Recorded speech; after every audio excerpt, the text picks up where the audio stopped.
I'm also very curious to know your opinion about like this digital nomad lifestyle and the remote work and people like even if they are not nomadic, they like living more outside of the big cities because it's possible. Yeah. Do you think this will continue? How do you see the future of work in the next 5 to 10 years? Yeah, that's such an interesting question.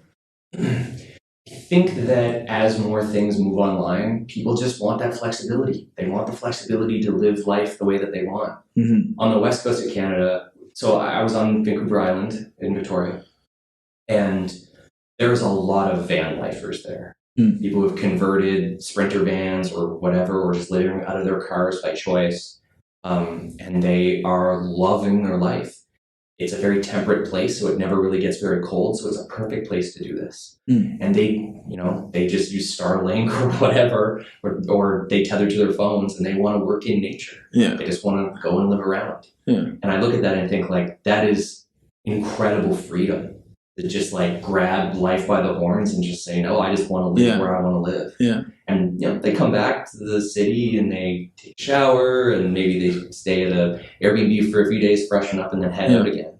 But I look at that and think like, I wonder if that's going to happen for the rest of the world. Like, I mean, certainly as long as there's arbitrage, it will continue to exist. I mean, like, we've seen what's happened with Bali. Like, now Bali is no longer as cheap as it was. It's now astronomical. It's cheaper to live in Singapore than it is to live in Bali.